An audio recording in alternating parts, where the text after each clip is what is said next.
You are watching a presentation of Soccer Night in Detroit.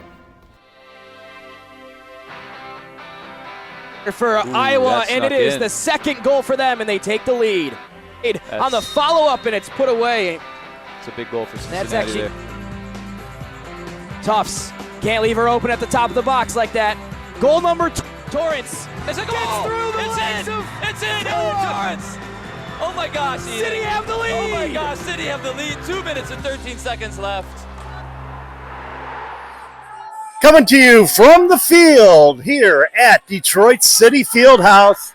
You look above my shoulder here, the Iowa Demon Hawks just won the MASL Championship, defeating RPFC Dallas by a score of 7-4. We got the highlights of this thing coming up here as I grab my sheet. All right. Like I said, very, very competitive game up and down when you think about it. So Iowa started the scoring first real early as Nelly Ramos scores at the 13-15 mark to put Dallas in the lead. Taylor Tuss would tie things up at the 11:44 mark, and it's one apiece. But Iowa would dominate the first quarter. Goals by Andrea Gallegos, Martha Sayans, and Gallegos again. Gallegos a contributor to 3 of the 4 goals in that quarter, and Iowa would be leading at the break by a score of 4-1. Second quarter action, Iowa would get 2 more right off the get-go. Well, actually, towards the end of the period, as RPFC Dallas tried to make a game of it, but late in the quarter, Ozzy Castillo at the 2:36 mark, followed up by Martha Sayans, her second goal of the afternoon at the 46-second mark, and Iowa would go up at the half by a score of 6-1. But RPFC Dallas would make a comeback at that point. 8:28 mark, Taylor Tufts with her second goal of the match, cuts the deficit to 6-2. And then with 1:20 left in the third quarter, it was Leslie Razzo with another goal. It was 6-3, and we had a game of it up until the 13:45 mark of the fourth quarter when Martha Sayans scored one more time. It would make it 7-3, and then RPFC would close out the scoring as Ariana Lita would score at the 3:20 mark of the quarter. That was the scoring for the whole game. A little bit of controversy in the game as well. There was a red card handed out in the third quarter to Nelly Ramos for a hard foul that occurred, and it might have been a little bit of embellishment too. However, Nelly was handed the red card and taken out of the contest. But as I mentioned, it was the referee, first all women officiate. I wouldn't say the first all women officiating crew, but it was an all women officiating crew on this one today. And like I said, might have been a little bit of controversy with some of the calls out there today, but you know what? This is a tough match to call because Iowa, as you know, is very physical. RPFC, they brought it as well as far as that goes. It was 2 heavyweights trying to go at it. Unfortunately, though, for RPFC, it didn't come to fruition. And in fact, during the match, we had some support for RPFC from the Detroit City women. They came into the house and started, backing up the RPFC girls in support of them, as they felt that a few of those calls should have went RPFC's way. Needless to say, though, Iowa stood tall, stood proud. They were champions today as they come away with the victory by a score of 6-3. We got a full highlight package of everything. Dave Dwaihy on the call. Enjoy this highlight package of what went on here. I know I recapped all the goals, but you got to see them in action. So let's hear from Dave Dwaihy as he had the highlights of this wonderful matchup. We got a chance here. Ooh, we got our first goal. Wow. We got our first goal, and that's a really thoughtful through ball from number 26 on Iowa, who was just a standout yesterday, Valeria Macias, and number 9, Nelly Ramos, netting there, getting to the ball first just before the onrushing goalkeeper, Courtney Burnett. I think poking it between her legs on that one, which happens, especially when goalies have to cover as much wide part of the goal as they can. And, you know, it's tricky because every arena is a little bit different, and so the angles are a little bit different. And, so you've got to measure that out. And we're level at 1. We're level at 1, Chris. I want to see numbers here. We've got. I think that was Taylor Tufts with the left-footed finish. Really composed finish. See if she's a big piece of the puzzle for them and the way they like to play. And not all goalies can do what she does. That might find its way in. What a save. Love that effort from Courtney Burnett. Sliding kick save to keep what would have been an open netter from going in. And look, by Josie Sorto. Brave tackle there from both players. Oh, that's Gallegos at her best. Yeah. Pulling it across with her left foot. What a player. I'm not sure how well the camera picked this up, but speaking of something cool, look at that save. That was sweet. And what a strike from number 4 on Iowa, whose name we will call again, I'm sure, Marta Gonzalez. She to me is sort of like the epitome of like what the Arena League. Wow, that's a team that's goal just right a there. great goal. Set up, not surprisingly, by number 26, Valeria Macias, but finished very, very confidently and with great precision by number 27, Martha Sainz. Like, I shouldn't have to defend. It's almost like you feel like you have this, you're entitled to the ball. Yeah. And so I think we see teams that when they're put in that situation, they don't react as well as they normally would, defensively speaking.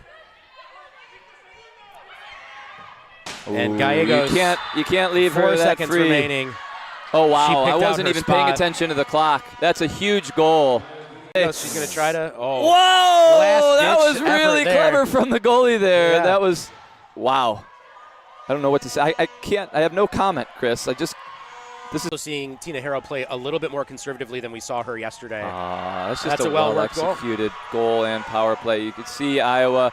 You could hear the instructions from the bench. I think that I didn't quite understand the word that was being said, but I think RPFC need halftime. I really do, and I think they got to try and do what they can here to avoid conceding. I did it. I cursed You it. jinxed it. Yeah. I'm going to say I think they want to get to halftime with as narrow margin as possible, but that puts it to 5. I think that was Martha Sainz again. She's been excellent today. With her right, maybe with her left. I know she used both feet in the process. Yeah. Say it was her right foot first, it was her left foot second. However the order went, I don't quite remember, but I do remember watching that. Ooh, that's a really well-worked.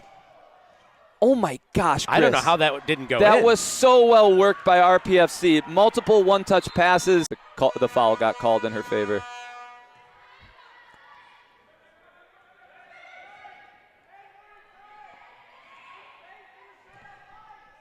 And we got a Tufts. goal! What a hit. I What a looked hit from away for a distance. second, Chris. Talk me through that one, because out there, Yeah. I think we're going to see a double blue card. Double blue. A double blue card. Oh, a little bit of Little theatrics. little bit of simulation there. We got a double blue card there for number 9 on Iowa. That's Nelly Ramos, and number 6, I believe so. which is Josie Sorto. It looks like that. The way that the teams they have 4 field players on the field, kind of waiting for the restart. So Yep. So that'll be kind of interesting to watch. We haven't seen that this weekend, but just to finish that thought, I wonder if maybe there was something that the referee observed in that altercation, whether it was an additional act of physicality, or I think objectively you could say there was a little bit of simulation going on in the player going down. and they called the captains. I wonder if to the they're center. They're going to explain everything to them. Yep, I'm going to give them the full scoop here so that there's no confusion, and I like that. I like that captain only approach. We had I got to make sure I get the name right. Mark Geiger, who is like the head of PRO, the refereeing organization that kind of informs all the refereeing and the staffing for the USL Championship, which the Detroit City FC men play in. He came in and spoke to the men a few weeks ago, talked about what referees are going to emphasize this year, and he put a real emphasis on the captain-only rule, where basically, referees can have a conversation. If there's a penalty that you disagree with, or if there's a moment in the match where there's a little bit of argument about a rule, as long as the referee can separate the captain and have that conversation off to the side without getting swarmed or, physically intimidated like some teams have tried to do historically, it really just it leads to more effective communication, and tension has settled a bit. Well, so Kessler has left, and I'm sure you can see this at home with the camera right at midfield, but Kessler has left the little huddle. She went back to the bench. The RPFC bench applauded when they heard what Kessler had to say. And so we do. I wonder if we will see a red card issued sort of retroactively here. Refs coming over to explain things. She is so shown a yellow and a red. And that's to the player who's in the bench area. That is to number 9, Nelly Ramos. Yes. I do wonder if maybe part of her, whatever happened in that corner that the ref saw, I will say, like, from our vantage point, it looked like she kind of got face-to-face with the player and then went down, like, holding her face. And I think the ref saw that maybe there wasn't contact, so it was a bit of simulation. So Nelly Ramos is going to need to leave this match, which is certainly unfortunate for her and her team. She's had a great game as well. She has. She's been all over the place. Just that she was kind of like almost disappointed in it, and I think maybe that, if I had to guess what's going on, it's the simulation that is being punished. And that I don't think it's a goal, Chris. No, it's not. And Kessler thought it was. I think. Play for those of you who can't see the clock at home. There it is! Game on! 36.2 seconds left in the quarter, and RPFC have cut it to a 3-goal margin. I realize that my enthusiasm for that goal is a little bit disproportionate to some of the others. At this point, I am rooting for a game. Yeah. And we have a game on our hands, Chris. Continue to praise. Technically, she's, oh, wow. What a ball. What a ball across. And that's what Iowa do so well. We saw them do that yesterday to Detroit City FC. Just as Detroit City FC were starting to claw their way back into the game, they scored. But the one thing that I thought Iowa did so effectively at this phase in the game yesterday against Detroit City FC was they brought her forward and they basically just like passed Detroit City FC tired. Like they made them chase a lot. Anytime DCFC won the ball, they were understandably fatigued from all the work they had done to win it. And I think Tinaheda was expert in her ability to keep the ball, to maintain possession. Her ability to get shots for herself and create chances. She's been really good. Well done by Azi. Like Iowa, that will exhaust you. That ball almost made it back to Tufts off the boards in a dangerous area. Foul on Marta Gonzalez. She's saying that there was a bit of a dive there. I mean, I don't think this game is over by any means. But RPFC definitely It's a goal. It's a goal. What a move by Taylor Tufts, and way to redirect it. I believe that was number 16, Emily Torres. If I'm not, good clearance there from Tinahero. And that should just about do it. You see Gallegos giving chase, just to make sure. And the Iowa Demon Hawks have won the 2026 MASLW National Championship. They are deserved.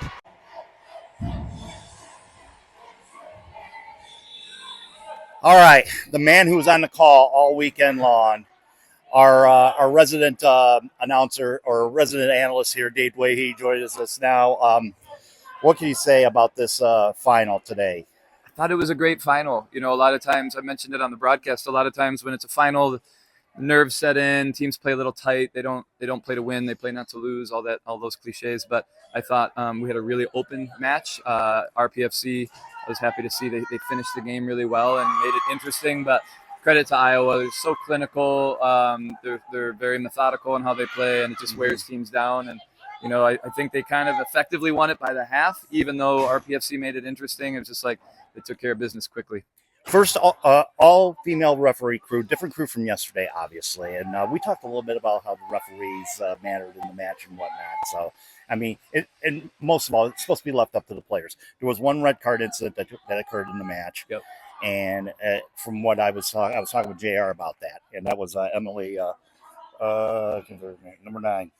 Number 9. I said her name when it happened. I can't remember. Yeah, but it's okay. We don't have to air it. Yeah, we don't have to air it. We don't have to air it. But yeah. But number 9 got an elbow incident or whatever, and that was we were hearing, and I was hearing the chatter upstairs about, how the officiating might have been tilted. You don't think it was either way? I thought it was great all weekend, and we appreciate these crews coming in and sacrificing their time. I thought the final, there were some tricky moments, but I actually thought they had very minimal impact on the game. I think they did their job, and you didn't notice them too much otherwise. And I know a few of the refs that did that game.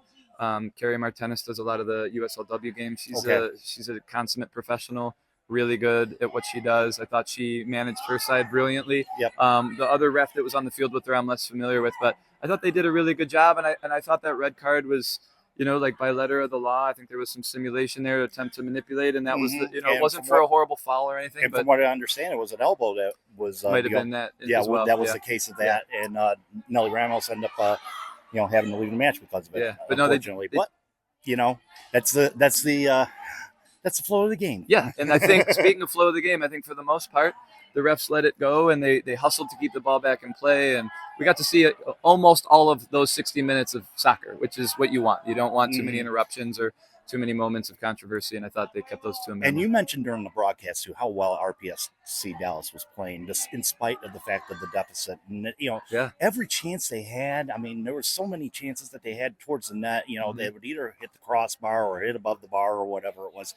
Yeah, they were out to try to equalize things. They took it to them, and I think what was interesting is it was like every time Iowa played, you saw a slightly different game play out. Like the first game was maybe they were able to get a commanding lead and hold it, but against Detroit City FC, they had a lot more of that, like possessing in the opposing half, bringing their goalie up. Today, a lot less of that, because I think RPFC pressured a little bit differently than Detroit. Outcome was really comparable. The final score was really similar to yesterday's semifinal. But the way they got there was so different. Right. And it was interesting to see Iowa kind of put on a new, I don't know the best way to phrase it, but like they showed a different side of themselves. They had to approach the game a little bit differently, and RPFC forced that out of them. To their credit, they played the game on the front foot as much as they could, and they pressured Iowa, and they pinned them back a few times, more than most teams were able to this weekend. So I think you give them a lot of credit, and they put on a great show. That keeper of theirs for RPFC, I swear, she's been amazing all weekend long. Yeah, both keepers today were fun to watch. Obviously, the Iowa goalie was a special one, and the Iowa said her goalie name a lot. Yeah, yes, we did. Taylor or Taylor or whatever her name is. But I'm the goalkeeper for RPFC. RPFC. Oh my God, she had some brilliant saves during the match. Yes, and she was good distributing. And then when they brought number 28 in to play as a sweeper keeper, that was really fun to watch. Yeah, that was really effective. So a lot of credit to RPFC for making that such Courtney an exciting Burnett. Now, I'm trying to look up her name. Courtney Burnett. She had to have been. her and Iowa's goalkeeper have to have been the two stars of the weekend as far as goalkeeping is concerned. They were very good. Those are two very great goalkeepers. And I think Burnett was on the first team. I would think she was on the first team as far as goalkeeping is concerned. And she first or second team, and she was just she earned it. She earned her stripes. That's for dang sure. Yep. And then Detroit City FC's faithful players showed up for this one. Yeah, they wanted to enjoy one last game in the Arena League season. I think they enjoyed that today. Yes. Credit to them for a great season, conference championship, Great Lakes North, and for a great showing at these playoffs. And I know last night stung to come up short against Iowa, but I hope they can still savor parts of that big win on Friday against the that was probably one of the, and like I said, you and I never saw a better game than that one. That was so good, back and forth all night long, and it turned out to be overall the best game of the weekend, in my opinion. Yeah, for sure. Because we just, like I said, that was a heavyweight championship fight. We were hoping for that last night in the yesterday in the semifinal, but it didn't come to fruition because Iowa's just too strong. They come out early, and they hold the lead, and they do a good job of it. So that's the best thing. So when do we see you again in the booth? Oh man, every once in a while I get to pinch hit during the USL Championship season, but I like watching the game and not, it's nice to be able to watch the game and relax a bit. It's a little different when you're on commentary. I really enjoyed that, though. Obviously, all winter long, me and Ian Gilmore had a great partnership. It was great to bring my friend and neighbor Chris Hemler into it for the last couple games, and then neat to get McKenna on there for the quarterfinals on Friday. She joined Ian when I had to run home, so it was a team effort. Ian's doing a fantastic job. He's so good. He's so good. And we're grateful to have him. Thank you, Indy 11. Ian, right, I know. What a blessing. They obviously, got the better of us on the scoreboard last night, but it was fun to watch. And I will say, not to dwell too much on the past, but because it wasn't the best day for our club yesterday in the results column. But I felt like I took a lot of comfort and encouragement from how we played. Yeah. We had so many shots. We created a lot of great opportunities. A lot of great chances. Indy's always tricky. It's always a tough team to play. But in years past, I felt like we said that and we struggled. And we didn't struggle yesterday. No, we looked did not. great. We looked great. And unfortunately, we didn't score the goals we needed, and they did. And I'm trying not to have any innuendo about the goaltender like everybody else in the USL is. Yeah. But Eric Dick is just a tremendous player. Yeah, he's a beast. And he is the reason why he got the Golden Glove last year. Yeah. He is the reason. I think he's the main reason why Pittsburgh was the champion last year. Oh, absolutely. And that was a huge grab for Indy 11 when they picked him up on the offseason. Indiana boy comes back home. Didn't do well. I'm not even going to count that Brooklyn game, because that Brooklyn game, they won on a penalty kick, so that it really didn't matter in that fashion. But they won their Open Cup game against Des Moines Menace on Tuesday night, and then they came back with the 2-1 victory against Detroit City FC. Yeah. One more thought on the men. Okay, we get a little break this week. Next week, back to 3 games in 8 days. Charleston Bucks, and then whoever's the following weekend. Yeah, it's like, I mean, this early on, I mean, okay, you take it with a grain of salt, that loss yesterday, because of a 3-game stretch. Yeah. Well, I also think we're just unlucky, and you're going to have games like that. It happened yesterday. It could have happened in 6 weeks. Like, you're always going to take some losses where you're like, that result didn't justify the performance. But the good thing is about Detroit City right now, for the most part, with the exception of a couple, Ben Morris and Michael Bryant and Aiden Stanley, we're pretty much healthy right now. Yeah, and I was just going to say, I think what's so great about this year's team is the depth. And, we're only getting started, but as we have these Open Cup games, and hopefully there will be more. Yes. But as we have this next one ahead of us, and you're planning for 2-3 games in quick succession, I feel like we can put multiple lineups on the field, and they're going to be similarly strong. And just as importantly as that diversity of options, you also have the ability to bring guys on as subs who offer something a little different. Yeah. And we saw that. We saw that. Yeah, we saw that on Tuesday night, though. How do I say it? It's not a recycled lineup or whatever it is, but the lineup, rotation, a lot of rotation in that lineup. But you saw a lot of those players coming in, like a Dalu, who scored a goal, a Taka with two goals in the contest, bookended goals. Maxi got a goal in that one. He's getting closer to SCL. Yeah, I know he is. He's narrowing in. But to bring Maxi on as a second half sub, if you have, that's amazing. If you're fortunate to have that luxury, you can do that, that's a good thing. It's a good sign. That's a very good sign, and signs. It showed the signs of the depth. Hopefully, that depth will help them against a squad that upended a team that they lost to in preseason. Yep. Down at Don Bachelor Field up in Grand Blanc. Yep. So it's a long season, so you gotta rotate and keep everybody fresh, but I think this is the group to do it, and I'm excited to see what lies ahead for them. Probably the biggest group of it. Probably the most depth we've had in a Detroit City squad in the 4 or 5 years that we've been in USL Championship. I think so too. Yeah. And that was one of the issues I think hurt us last year. Losing players like Ben Morris, losing players like Reese Williams and Connor Rutz. We were injury plagued. That was a huge issue for us last year. It doesn't matter. I'm blinded of what the supporters saying and all that stuff. I think the big issue was the injuries. And then if you don't have a full squad out there, it cuts into what you can do. Exactly. And there's nothing you can do about it though. But this man did fantastic work. Thank you. All week. You too. Yes. You too. Thanks for covering everything this weekend. Really appreciate your support and coverage as always. And thanks to everybody for tuning in. Yeah. Yes. Thanks. And thank you all for tuning in as well, because it's been like I said, it's been a fun weekend to do all that stuff. Soccer week in Detroit is done. Breathe, take a breath. Take a breath. See you guys in 6 days. Yes, we'll see. Well, yeah, we'll see you guys in 6 days for some men's action, but we'll definitely see you on Wednesday. We got a lot of European stuff to talk about, a lot of other world soccer stuff to talk about. Whole plethora on the musings with Steve and I. Look for that on Wednesday. All right. For Dave Dwaihy, this is Matt Cat telling you, keep your feet on the ground, keep reaching for the galaxy, and most of all, be good.